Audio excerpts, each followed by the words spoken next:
자, 화면을 보시게 되면 이제 제가 가장 잘하는 거는 낙폭과대주와 재료주입니다. 네, 이 낙폭과대주는 단기적인 하락 시장에서 수익 낼 수 있는 가장 중요한 매매 기법이라고 말씀드리고요. 자, 재료주는 일단 뭐 예를 들어서 어떤 특정 미래의 호재성 재료가 있는 것들, 예를 들어서 뭐 경선이라든가 대선, 그죠? 미래에 불확실한 호재가 있는 주식에 대해서 그 날짜가 현실화되기 이전에 주식을 좀 미리 샀다가 그게 이제 호재가 날짜 현실화될 때 주식을 매도하는 방법이 재료주 매매다라고 좀 말씀을 좀 드리고요.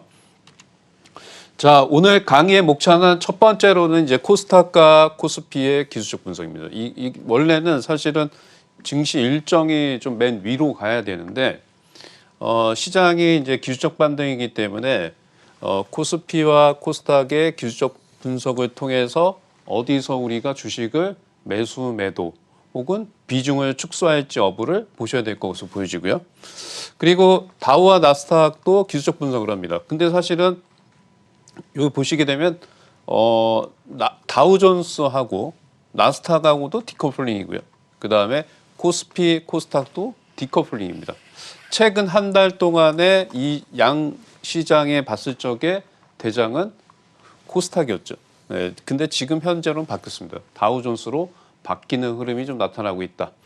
자, 그러면 이제 이 기술적 분석을 통해서 우리가 이 종합지수가 계속해서 빠지게 되면요. 주식을 보유하면 손해를 봅니다. 계속 보유하면 손해를 보기 때문에 스윙 트레이더나 직장인 트레이더는 이럴 때, 그러니까 주가가 이렇게 올라갔다가 조정이 나올 적에는 종가상 음봉이 지속적으로 나오기 때문에 주식을 갖고 오버나잇 하면 할수록 손실 비중이 커질 수 있습니다. 그래서 요거를 막기 위해서 코스닥과 코스피의 기술적 분석을 통해서 당일날 매매를 어떻게 해야 되는지 설명을 드리도록 하겠습니다. 자, 첫 번째로 코스피입니다. 네, 코스피는 지금 이제 저는 가장 중요한 지표가 요 밑에 RSI라는 보조 지표를 가장 중요하게 봅니다. 여러분들이 증권사에서 마우스 우클릭을 하시면 지표 추가라고 납니다. 지표 추가. 네, 이 지표 추가에서 영어로 RSI라고 치게 되면 요 지표가 나와요.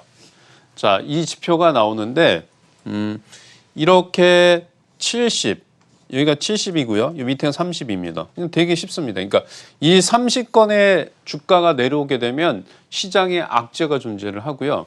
그 다음에 이 30건이죠. 이 70건에 올라오게 되면 주가는 시장은 어떤 호재가 엄청나게 많습니다. 그러니까 최근에 여기 고점을 찍었던 4월 말일 날 시장의 호재는 뭐였죠?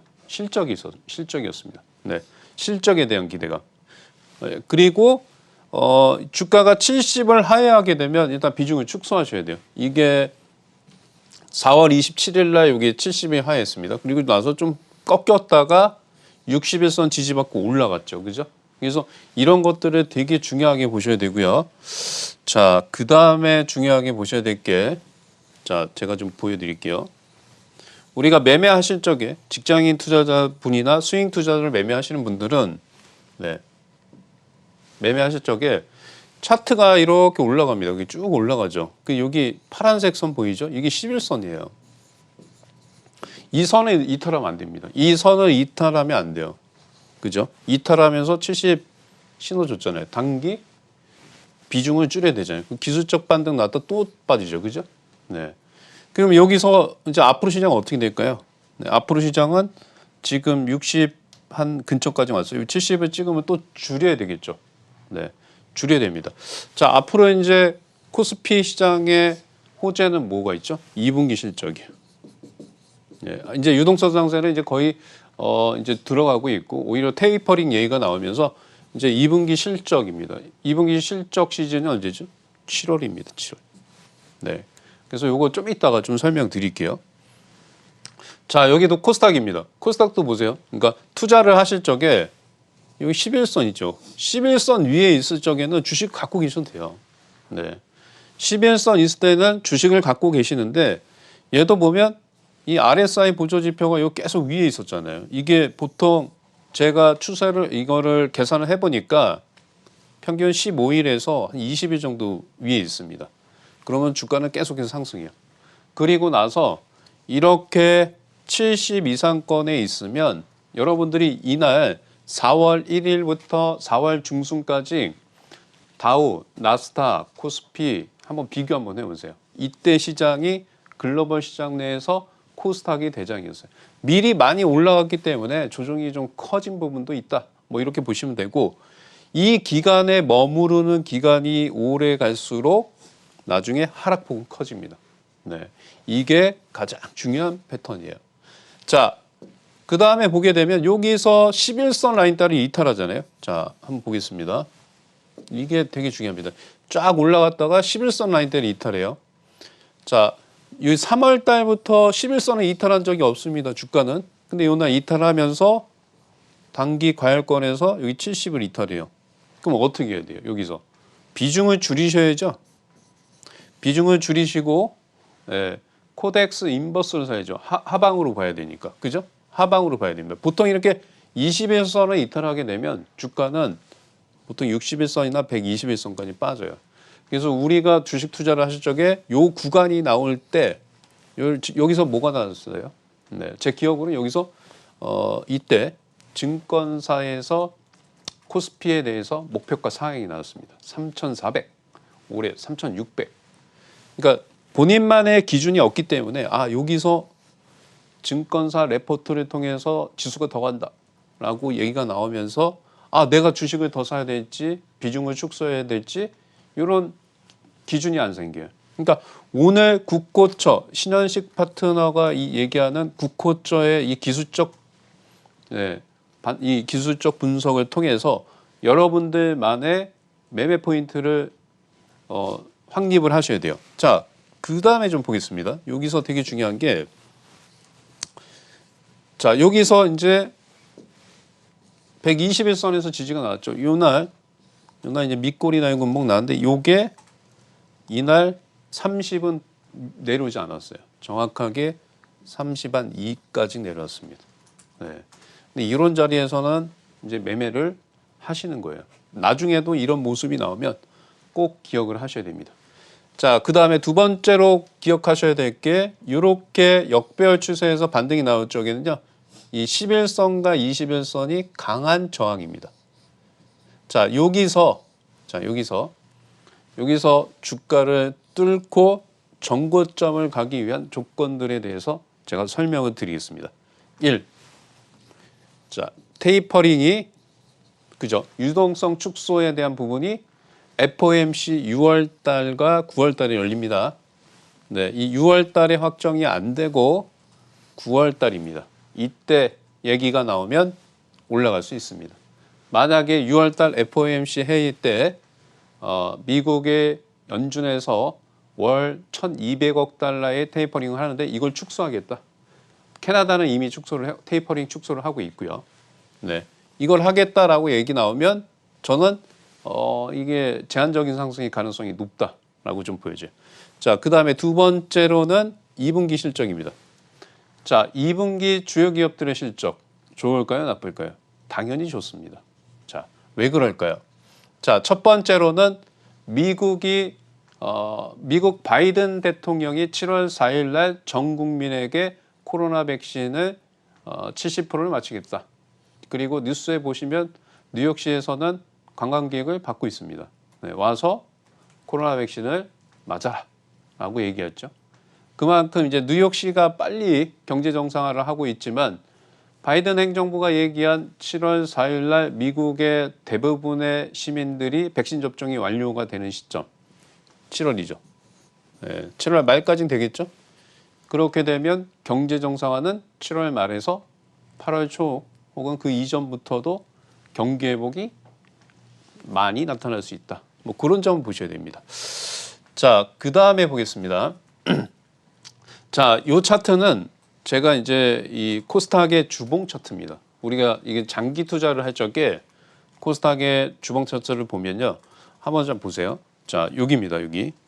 네, 매수. 그죠? 자, 여기 매수예요.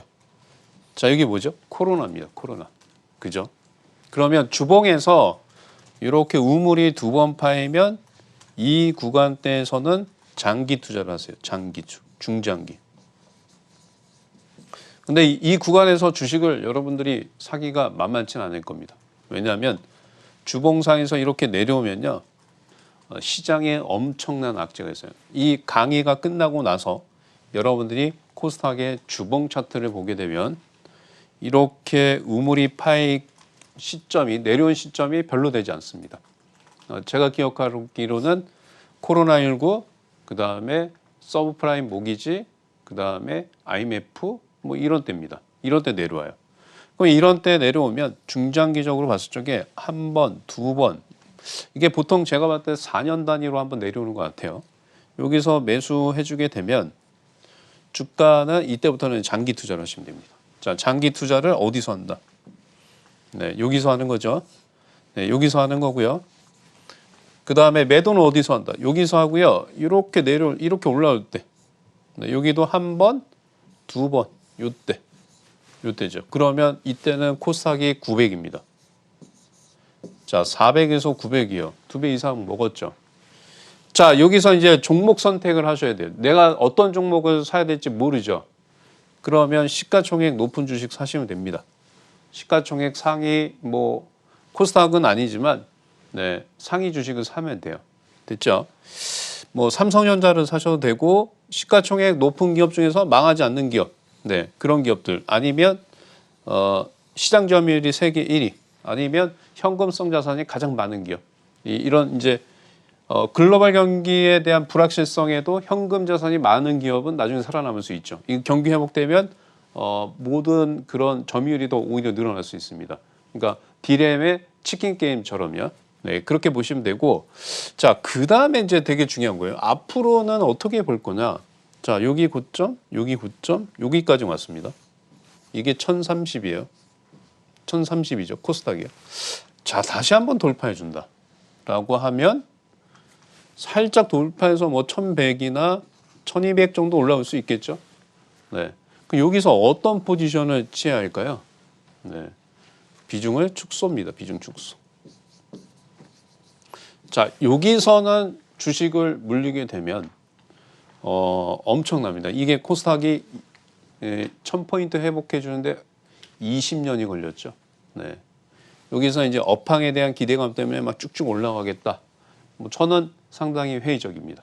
그래서 혹시라도 이렇게 올라오게 되면 네, 주식 비중을 축소를 하시는 전략을 중장기적으로 말씀을 좀 드리고요. 자, 그 다음에 이제 코스피입니다. 코스피도 마찬가지예요. 코스닥하고 코스피하고 어차피 차트 모양은 똑같습니다. 네, 하루 이틀 혹은 길어면 한 달 동안의 디커플링이 나지만 전체적인 추세는 다 같이 갑니다. 뭐 코스닥이나 코스피, 뭐 다우 나스닥도 마찬가지입니다. 여기 여러분들 오늘 끝나고 2020년 3월 16일 날 다우 나스닥 차트 한번 보세요. 저점이 뭐 하루 이틀 사이에 저점이 형성됩니다. 얘도 마찬가지로 코스닥도 여기 저점이었죠. 네, 그리고 보면 좀 특이한 게 2020년 말에 여기서 많이 횡보했죠. 오랫동안 횡보했고요. 그 다음에 다시 한번 최근에 여기를 돌파를 해줬습니다. 자, 그러면 이제 코스피는 여기서 되게 중요합니다. 이 전고점을 돌파를 하고 다시 이 RSI 보조지표가 70을 내려오면 어떻게 해야 되죠? 조심하셔야 돼요. 조심하셔야 됩니다. 네, 조심하셔야 됩니다. 이 조심해야 되는 시점이 내일 바로냐? 뭐 그러지는 않을 것 같아요. 제가 말씀드린 것처럼 FOMC가 6월 달에 열리는데 테이퍼링을 하겠다라고 결정이 되면 좀 밀릴 수는 있어요. 근데 지금은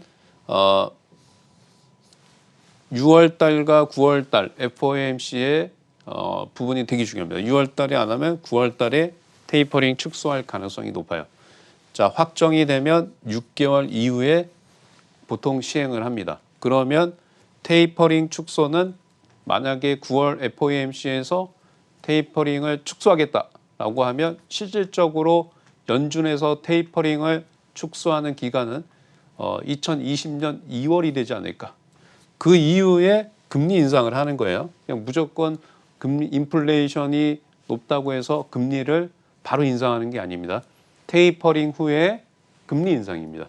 그래서 테이퍼링이 뭐 제가 봤을 적에는 만약에 9월 달, 그래서 지금 시장에서 가장 중요한 거는 9월 FOMC 회의 때입니다.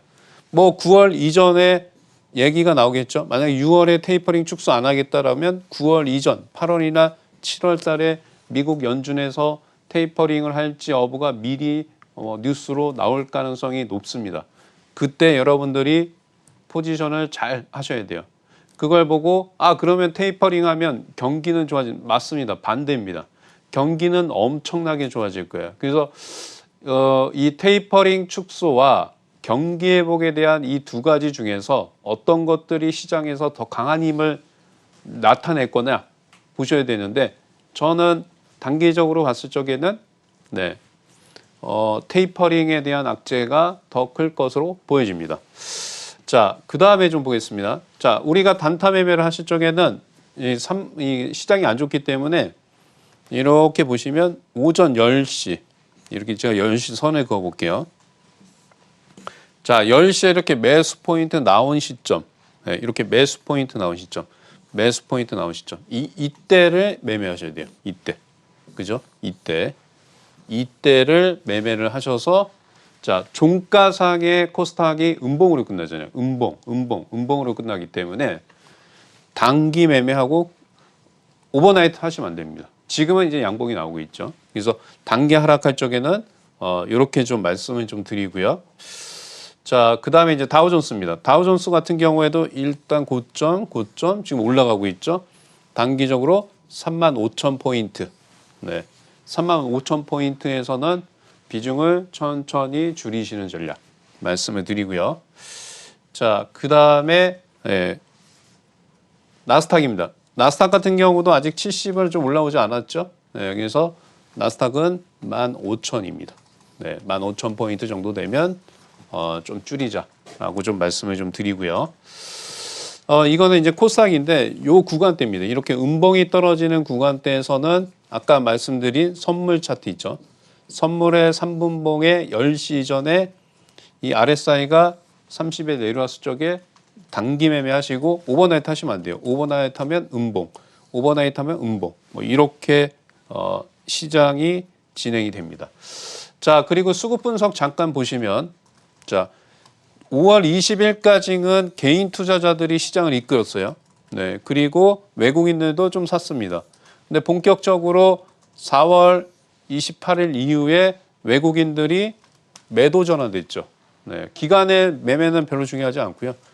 자, 최근에 이제 주가가 반등이 나올 적에 뭐 예를 들어서 3,200포인트 돌파할 적에 외국인이 현물입니다. 현물을 강력하게 매수해 주는지를 한번 확인해 볼 필요가 있다라고 좀 말씀을 드리겠습니다. 상장에 대한 이슈가 좀 있고요. 네.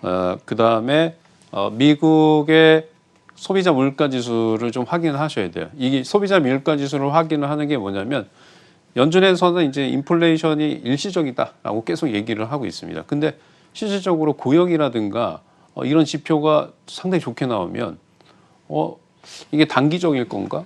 뭐 4월 달에 경제 지표, 고용 지표가 좋게 나오고 뭐 5월, 6월 달에도 계속 좋게 나옵니다. 그리고 인플레이션도 2%가 계속 넘어가는 흐름이 나와요. 그 연준은 이제 더 이상은 금리 인상이나 테이퍼링 축소에 대한 그런 명분이 생길 가능성이 좀 제한적이다라고 좀 보여지고요. 자, 5월 증시를 통해서 우리가 이 가장 핵심적인 포인트를 좀 말씀을 좀 드리고요.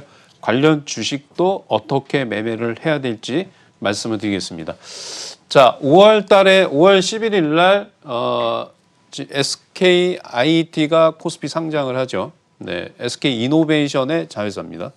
네, 자회사이기 때문에 자, 5월 11일 날 상장이 되면 뭐 SK 이노베이션이 뭐 한 10일이나 9일 전에 한번 반등이 좀 나올 수 있겠죠. 근데 이제 문제는 SKICT가 상장이 될 때 상장 당일날 따상이라고 해서 상한가를 못 가게 되면 SK 이노베이션은 그날 밀릴 수 있습니다. 그래서 요거를 한번 증시 일정에서 여러분들이 좀 보시면 될 것 같고요. 자, 그 다음에 여기서 이제 보시는 거는 뭐 쭉 보면 뭐 중국은 안 보셔도 될 것 같고요. 네, 그 다음에 요겁니다 이제. 네, 이것도 1번 거네요. 이것도 볼 거 없고요. 자, 그 다음에 우리나라가 이제 실적 발표하는 이 회사들, 이 회사들은 실적 발표라기보다는 이제 저PBR, 우리가 최근에 철강주, 그 다음에 조선, 해운, 그 다음에 알루미늄, 니켈, 동, 구리, 이 종이, 목재, 이것까지는 다 인플레이션 수혜주들이 다 급등하는 흐름이 나타나고 있죠. 그럼 얘네들이 꺾이고 다음에 움직일 수 있는 주식이 뭐냐? 자, 인플레이션 수혜주란 말이에요. 지금 시장은 인플레이션 수혜주가 시장을 이끈다. 자, 그러면 이제 PBR이 저평가된 주식, 저PBR 주식. 자, PBR이 저평가됐다는 건 뭐냐면 자산 가치 대비해서 주가 가치가 상당히 적다. 그러니까 예를 들어서 부동산 가치는 1,000억인데 이 회사의 지금 현재 시가총액은 100억분이 안 돼요. 그럼 이거는 이제 PBR이 0.1인 겁니다. 10배. 그리고 부동산 가치가 1,000억인데 현재 주가의 시가총액은 500억분이 안 돼요. 그러면 이거는 자산 가치 대비해서 2배, 그죠? 저평가됐죠? 그래서 우리가 PBR이 그냥 쉽게 말씀드릴게요. PBR이 1이다. 그러면 자산 가치 대비해서 그 회사의 가치는 적정 주가 가치다. 라고 말씀드리고 0.5다. 그러면 네, 한 배 정도 저평가돼 있다. 또 0.25면요. 엄청나게 저평가돼 있는 거죠. 거꾸로 PBR이 2배다라고 하면 이 회사의 부동산 자산 가치는 1,000억인데 현재의 시가총액은 2,000억입니다.